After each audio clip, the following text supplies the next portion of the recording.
படம் அருமையாக இருக்குண்ணா. சரிங்களா, புது கண்டென்ட்டு, நல்ல கண்டென்ட்டு, கண்டிப்பாக வந்து எல்லாருமே பார்க்கலாம். படம் அருமையாக இருக்குது, எங்கேயுமே வந்து லேகிங் இல்லை. எடுத்துக்கிட்ட கதையை கரெக்டாக வந்து பண்ணியிருக்காங்க, சூப்பராக பண்ணியிருக்காங்க. எல்லாருமே நல்லா பண்ணியிருக்காங்க. நான் படத்தில் நடிச்சிருந்த எல்லாருமே நல்லா நடிச்சிருக்காங்க. படம் சும்மா டப்பாங்குன்னு இருக்குது. எல்லாருமே நல்லா பண்ணியிருக்காங்க ஜி. எல்லாருமே அவங்கவுங்க கேரக்டர் நல்லா பண்ணியிருக்காங்க. மியூசிக் நல்லா இருக்குது, எடிட்டிங் பக்காவாக இருக்குது, டெக்னிக்கலாக படம் ரொம்பவே ஸ்ட்ராங்காக இருக்குது. எல்லாமே நல்லா இருக்குது, நல்ல கண்டென்ட்டு. அதாவது நல்ல கண்டென்ட்டு ஓடும் எப்போவுமே. சரிங்களா, கண்டென்ட்டு நல்லா இல்லைன்னா படம் ஓடாது. யூடியூபர் வந்து ரிவ்யூ பண்ணக்கூடாது அப்படின்னு சொல்லிட்டு யூடியூப்லேயே உட்காந்து சொல்கிறது செம்ம காமெடியாக இருக்குது. அதனால் நல்ல கண்டென்ட் எப்போவுமே ஓடும், இந்த படம் ஓடும். பத்திரிகையாளர் விடக்கூடாதுன்னு சொல்கிறத நான் வன்மையாக கண்டிக்கிறேன். ஏன்னா பத்திரிகையாளர்களோட இந்த விமர்சனங்களால் ஓடுன படங்கள் எத்தனையோ இருக்குது. கடைசியாக லப்பர் வந்து வரைக்கும் திரையரங்குள்ளார பத்திரிகையாளர் விடக்கூடாதுங்கிறத கடுமையாக கண்டிக்கிறோம். திரையரங்கு ரசிகர்கள் சார்பாக ஃபர்ஸ்ட் டே ஃபர்ஸ்ட் ஷோ ஒவ்வொரு படமும் இந்த தேட்டருக்கு வந்து பார்க்குறேங்கிற சினிமா ரசிகன் சார்பாக வன்மையாக கண்டிக்கிறேன். மூவி நல்லா இருந்தது. ஆஸ் அ டெபியூ டைரக்டராக வந்து இந்த மாதிரி ஒரு படம் பண்ணுறது பெரிய விஷயம். எனக்கு வந்து சாட்டிஸ்ஃபைங்காக இருந்தது. ஒரு ஒர்த் வாட்ச் மூவி அப்படின்னு தான் ஃபீல் ஆகுது. ஆக்டிங், எல்லாரோட ஆக்டிங்குமே சூப்பராக இருந்தது. ஆர்ஜே பாலாஜி எஸ்பெஷலி அவர் அழுகிற சீன்ஸ், அந்த மாதிரி மற்ற சீன்ஸ் எல்லாமே ரொம்ப நேச்சுரலாக பண்ணியிருக்காரு. ஆர்டிஃபிஷியலாக ஒரு விஷயம் பண்ணுற மாதிரி இல்லாமல், இந்த மூக்கு துடைக்கிறது அதெல்லாம் ஆர்டிஃபிஷியலாக இல்லாமல் எல்லாமே நேச்சுரலாக பண்ணியிருக்காங்க. அது ஒரு நல்ல விஷயம். இந்த மாதிரி ஒரு ஆக்டருக்கு அது ஒரு நல்ல விஷயம். ஒரு ஸ்டாக் எக்ஸ்பிரஷன்ஸ் நிறைய ஆஸ் யூஷுவல் அவர் ஸ்டாக் எக்ஸ்பிரஷன்ஸ் கொடுக்குற மாதிரி நிறையா கொடுத்துருக்காரு. பட் ஆக்டிங் வைஸ் இந்த படத்துக்கு என்ன தேவையோ அதை கரெக்டாக பண்ணியிருக்காருன்னு தோணும். ஆப்டாக செட் ஆகிருக்கு. அந்த கேரக்டர் வந்து ஜஸ்டிஃபை பண்ணுற மாதிரி இருக்குன்னா ஜஸ்டிஃபைங்காக பண்ணியிருக்காரு. ஸ்டோரி லைன் டிஃப்ரெண்ட்டாக இருக்குது. இது வரைக்கும் நம்ம பார்க்காத மாதிரி இருக்கிற ஸ்டோரி லைன் வந்து இந்த படத்தில் பார்க்க முடியும். It is Worth watch. நல்லா இருந்துச்சு. நல்ல ஒரு கல்ட் மூவி, கண்டிப்பாக பார்க்கலாம். நல்ல செல்வராகவன் அவரோட பெர்ஃபார்மன்ஸும் நல்லா இருந்துச்சு. ஆர்ஜே பாலாஜி பெர்ஃபார்மன்ஸும் நல்லா இருந்துச்சு. டாப்பிக்கே ஒரு இதுவுமே கிடையாது. ஆமாம், அது கொடுத்துருக்க வேண்டாம் கண்டிப்பாக. அந்த சர்டிஃபிகேட் ஏன் கொடுத்தானே தெரியல. இதில் ஒன்றுமே இல்லை, தப்பாக ஒரு வேர்டு யூஸ் பண்ண எதுவுமே பண்ணலை. ஃபுல்லாக ஃபைட் ஈஸினாக தான் போகும், நல்லாயிருக்கும். வடச்சென்னை மாதிரி அப்படியே போயிட்டு. ஆனால் வடச்சென்னை அப்படியே ஒரு இது ரொமான்ஸ் எல்லாமே இருக்குது. ஆனால் இதில் எதுவுமே கிடையாது. ஸ்டார்டில் 2 வரைக்குமே அதான் போயிட்டு இருக்கும். ஆர்ஜே பாலாஜி வாங்கிட்டே இருப்பார். அது செல்வராகவன் சார் தான் பின்னி எடுத்தார், பட்டு மாஸ் காட்டார். ஆர்ஜே பாலாஜிக்கு கரெக்டான ஒரு படமாக இருக்குது. ரொம்ப ஆப்டாக இருக்குது. இது செல்வராகவனுக்கு ஸ்க்ரீன் ப்ளே, சினிமாட்டோகிராஃபி எல்லாமே நல்லா இருக்குது. ஆர்ஜே பாலாஜி கேரக்டர் இதில் எப்படி இருக்குது?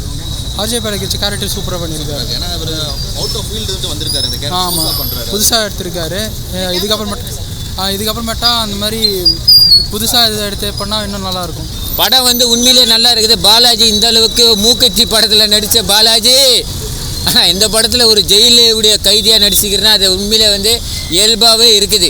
ஒரு ஜெயில் கைதி என்னென்ன இயல்பாக இருக்குது. தப்பு பண்ணாதவங்களை தப்பு பண்ண வச்சிடுறாங்க, அதுதான் கதை. பாலாஜி தப்பு பண்ணல, கடைசியாக தப்பு பண்ணிவிட்டு ஆயுள் கைதியாக இருக்கா போல். உண்மையிலே நல்லா இருக்குது. உண்மை சம்பவம் தான் இது. ஏன்னா ஒரு கலவரம் ஒன்று 99ல் 98ல் நடந்தது, சென்ட்ரல் ஜெயிலில் நடந்தது. அது உண்மையிலேயே மைய வச்சு தான் கதை. அது எனக்கு ரொம்ப பிடிச்சிருக்குது. என்னடா அது ஜெயிலை பற்றி கைதிகளை பற்றி சொல்கிறேன்னா உண்மையிலே அதாவது ஜெயிலில் இருக்கவங்க திருந்துறதுக்கு தான் போகிறாங்க. அங்கே கலவரத்தெல்லாம் கிடையாது. 2 கோஷ்டி இருக்குது, புரியுதா? ஒரு கோஷ்டி நல்ல கோஷ்டி, ஒரு கோஷ்டி கெட்ட கோஷ்டி. நல்ல கோஷ்டியா கெட்ட கோஷ்டியா? ஆனால் நல்ல கோஷ்டி தான் கெட்ட கோஷ்டியாக மாற்ற சூழ்நிலை வருது. என்ன சொல்கிறது, ராயனுக்கு அப்புறம் திருப்பி ஒரு கம்பேக் தான் வருது. ராயனுக்கு எப்படி தனுஷுக்கு பக்கபலமாக இருந்தாப்புல அதேமாதிரி இது கம்பேக் தான். 2வது அவர் பின்னிட்டார். சொல்லத்தால இனிமேல் செல்வராகவன் சார் இதே மாதிரி கேரக்டரில் நடிங்க. உண்மையிலே நீங்கள் சண்டே போட தேவையில்ல. அந்த பேச்சிலேயே வந்து உங்களுடைய அந்த வைப்ரேஷன் தெரியுது.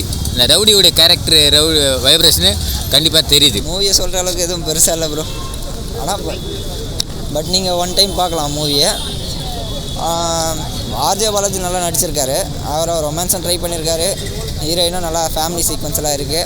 ஆனால் பட் வைலன்ஸ் கொஞ்சம் அதிகமாக இருக்கனால ஃபேமிலியை கூட பார்க்குறது தவிர்த்து அவ்வளோதான். ஸ்டோரியாக பார்த்தீங்கன்னா கொஞ்சம் லேக் இருக்குது.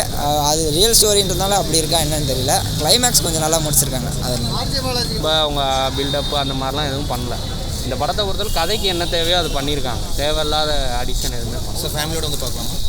ஃபேமிலியோடனா வயலன்ஸ் இருக்குது. சொர்க்க வாசல் உண்மையிலே வந்து அதெல்லாம் ஒரு மோசமான வாசல். அது அந்த வாசலுக்கு யாரும் போயிடக்கூடாதுன்னு நான் சொல்ல, போகக்கூடாது.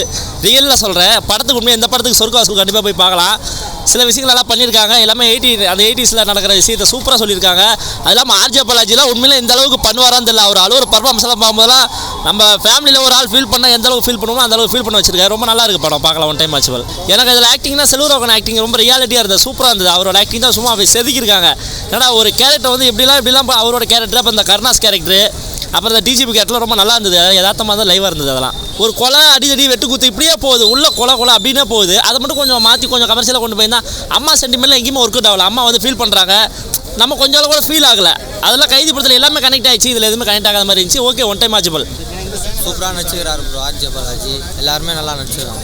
படம் நல்லாயிருக்கு ப்ரோ, வந்து தேட்டரில் வந்து பாருங்கள். ஒரு ஆர்ஜே பாலாஜிக்கு ஒரு நல்ல படம் இது, மஸ்ட்டு வந்து தேட்டரில் பாருங்கள். செல்வராகவன் ஆடிக்கலாம் சொல்ல வேணாம் ப்ரோ, அவர் நார்மலாகவே வந்து வெறித்தனமாக நடிப்பார். இந்த படத்துக்குலாம் வந்து செதுக்கியிருக்காங்க, அதாவது வட சென்னை ரேஞ்சுக்கு எடுத்துகிட்டு வந்திருக்காங்க. பட் நல்லாயிருக்கு, பாருங்கள், உள்ளே தேட்டரில் போய் பாருங்கள். ப்ரோ படம் ஃபுல்லாகவே ஆக்ஷன் தான் ப்ரோ. ஒரு சீக்வன்ஸ் செல்வராகவன்லாம் வச்சுருக்காங்க, ஃப்ரேம்லாம் என்ன மாதிரி வச்சுருக்காங்க இருக்கும். படம் பயங்கரமாக இருக்குது, வந்து பாருங்கள். அதுதான் சொல்கிறேன். படம் ரொம்ப நல்லா இருந்தது, அதில் நானும் நடிச்சிருக்கேன். ஆக்டிங் எல்லாம் நல்லா இருந்துச்சு ப்ரோ. இது ஆர்ஜே பாலாஜிக்கு வந்து இது ஒரு புது படமாக இருக்கும். ஏன்னா அவரோட எல்லா படமும் காமெடியாக பார்த்துருப்பீங்க, இது கொஞ்சம் வேறு மாதிரி இருக்கும், போய் பாருங்கள். பாலாஜி வந்து நடிக்கிற படம்லாம் கொஞ்சம் டிஃப்ரெண்ட்டாகவும் அதே மாதிரி இன்ட்ரெஸ்டிங்காகவும் எடுத்து நடிச்சிருந்துருக்காரு. காமெடி ட்ராக் விட்டு இந்த மாதிரி ட்ராக் அவருக்கு ஒர்க் அவுட் ஆகுதா? நான் கரெக்டாக ஒர்க் அவுட் ஆகுது. படத்தில் நடிச்சிருக்க கேரக்டர்ஸ் எப்படி பண்ணியிருக்காங்க? எல்லாருக்குமே கரெக்டான ஈக்குவல் கொடுத்துருக்காங்க. யாருமே ரொம்ப அதிகப்படுத்தி காமிக்காமல் எல்லாருமே கரெக்டாக ஈக்குவலாக கடைசி வரைக்கும் ஃபினிஷிங் வரைக்கும் கரெக்டாக கொடுத்துருக்காங்க. ஓகே.